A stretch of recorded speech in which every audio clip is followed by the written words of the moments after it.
Every day, someone's life changes forever because of a careless act behind the wheel. Today, we examine the death of 65-year-old Hamid, a pedestrian who was struck by a car driven by 24-year-old Manan. Can Manon be held legally responsible under Malaysian law? This is both a question of justice and of legal accountability.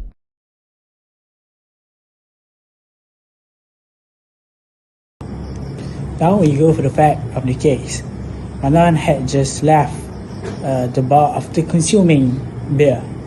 He was intoxicated but chose to drive anyway. On his way, he sped through multiple red lights.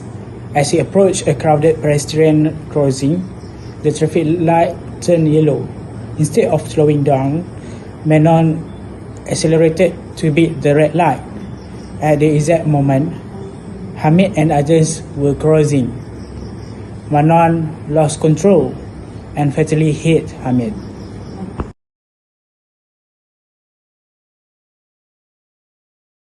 To prove negligence in tort law, three elements must be shown. First, there must be a duty of care. Second, that the duty must be breached. And the third one, the breach must cause the damage. In driving cases, this is straightforward. Every driver owes a duty to drive safely and avoid harming others. Manon breached this duty by driving while drunk and speeding through traffic lights. The result was fatal. Under Section 41, Subsection 1 of the Road Transport Act 1987, it is an offence to drive recklessly or dangerously to the extent it caused death. The penalty is imprisonment between 2 to 10 years and a fine between 5,000 and 20,000 ringgit. Then, we have Section 44, Subsection 1, which covers driving under the influence of alcohol or drugs. If someone is too drunk or high to control their car properly and they cause injury or death, they can be jailed for 3 to 10 years and fined between 8,000 to 20,000 ringgit. This clearly shows that the law doesn't tolerate irresponsible driving, especially when it harms others.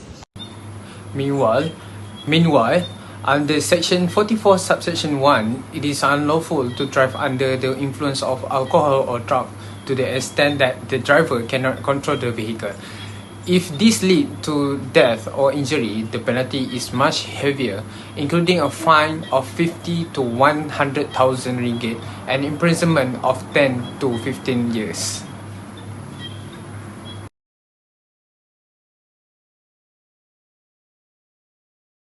In the case of Muhammad Izzat bin Hazmin against public prosecutor in 2023, the driver veered into the opposite lane and killed 9 people. The court found that his dangerous driving was the main cause.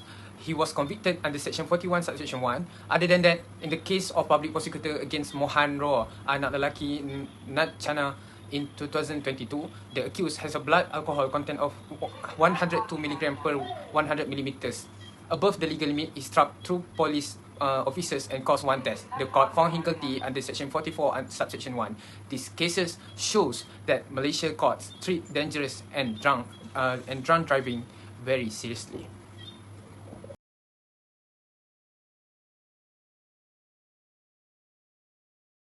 On the application part, in Manon's case, all the legal elements are clearly fulfilled. He owed a duty of care to Hamid. He breached this duty by driving drunk, speeding, and ignoring traffic lights. This breach directly caused Hamid's death. Statutorily, he also violated both Section 41 and Section 44 of the Road Transport Act 1998. The two case laws mirror Manon's situation. Just like Izzat and Mohan, Manon's actions show recklessness and intoxication. Courts have consistently punished such conduct. Therefore, Manon is not only criminal liable but also civilly negligent.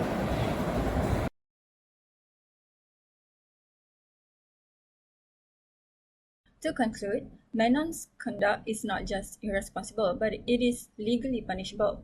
He caused a death while driving drunk and recklessly. Under Malaysian law, he is likely to be found liable both in civil and criminal courts.